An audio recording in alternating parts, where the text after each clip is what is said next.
Believe it or not, stories are the most powerful devices in human history. They are the fabric by which our worldview and life experience is shaped. But are we really aware of how much they matter and why are they important? At least I wasn't really aware of how much they impacted my life until I came to understand that they have control over every thought, action, decision and reaction that I had. So today I want to explore this idea of why stories matter. Now, before I continue, there's one really important thing to be said, which is this is by no means, and I mean by no freaking means, an attempt of trying to come to an absolute decision or propose an absolute theory. Because not only do I not believe that that is even possible, but far greater people than me have been dealing with this issue for a millennia. Started with Aristotle, and more recently we came to Joseph Campbell. What I am going to try to do, however, is use my own life experience and actually anecdotal situations that I myself have lived through to maybe get to a point where I can actually introduce an idea of why they matter and what they really are. When I was a kid, my grandfather was this very tall man with glasses, slick back hair, nice suits, who looked more like a university professor and like those old school university professors than a blue-collar worker. He used to tell me stories all the time, especially when I was misbehaving. So in time, I came to be kind of raised on his spontaneous stories, which he eventually started to write down for me. Now, mind you, this was in the 90s, and in my household, consoles weren't really available. They weren't really a thing yet. Computers were something that only you could find at either a very nice school or at a business, corporations, that kind of thing. So I either had toys or, if I was lucky, a bicycle. But until I was old enough to do all of those things, so in the formative years of my life, let's say from 2 to 5 years old, I was effectively raised on my grandfather's stories. And with time, this recurrent character and this recurrent theme started appearing. And this character was Felix, the firefighter cat. Now, Felix is a very interesting thing. He knew that every time you would help someone, every time you would go and save someone, his tail was gonna get burned. Obviously, I don't think a cat would appreciate that. But even though he knew that, Felix would always do the right thing. Now, with the benefit of time, I do realize that my grandfather was telling me something much deeper and something either about himself, which is, I have now come to realize that my grandfather himself was Felix. He was the kind of man that he would just do things for others without asking nothing in return, doing so quietly and quite often at his own expense. It then wouldn't be too strange or too alarming to realize that as an adult and as a man, I myself became a Felix. But why does this story matter?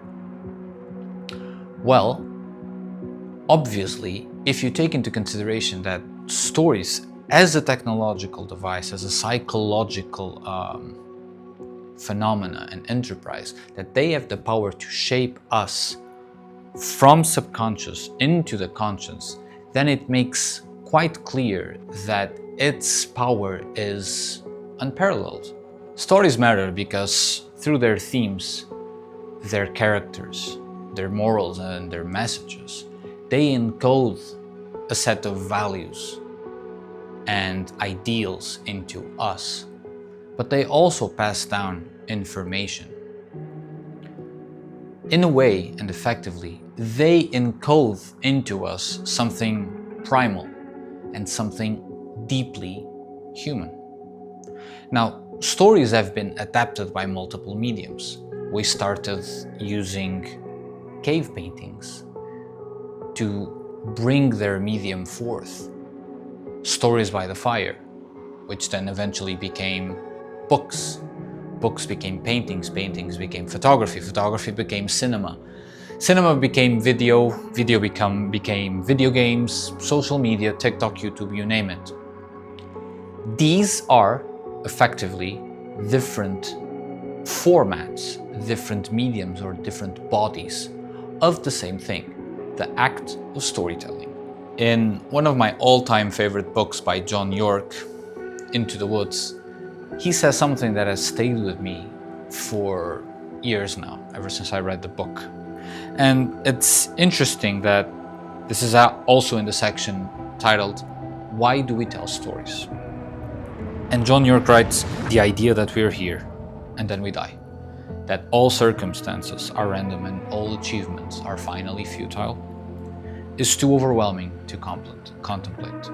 Staring into the abyss, we find that we are incapable of not ordering the world. We simply cannot conceive of the random or arbitrary. In order to stay sane, we must impose some kind of pattern. And this to me is one of the most important and actually one of the strongest arguments as to why stories matter. Because they give us a way of actually trying to bring order into chaos. And this is something that we all struggle as human beings. We go through life sometimes feeling that life's just happening to us, that we have no means of controlling what's happening right now, what might happen in the future. And that in and of itself is a great source of pain. We know we're going to die. We know we're not going to outlast this thing called life. But with stories, we can at least take something from the past, give it a new context in the present, and leave something for the future. Stories end up being the vehicle by which we accumulate knowledge, we accumulate wisdom, information, and a set of rules, and a philosophy of life, and we pass it down to the next generation. Which brings me back to my original point, which is they are the most powerful device in the history of mankind. I wouldn't say in the history of the world, because I fail to understand if stories are something that impacts other life forms on Earth or in the vast universe. But what I am sure of is they play a pivotal role in the way our psyche as human beings and the way that we have constructed society around us works. And whether we like it or not, whether we believe it or not, I believe that there is undeniable proof that stories are the bedrock of civilization. So when you ask me, why do stories matter? They matter because they are the basis of who we are. They are the thread that has woven us into existence. They are the legacy of mankind.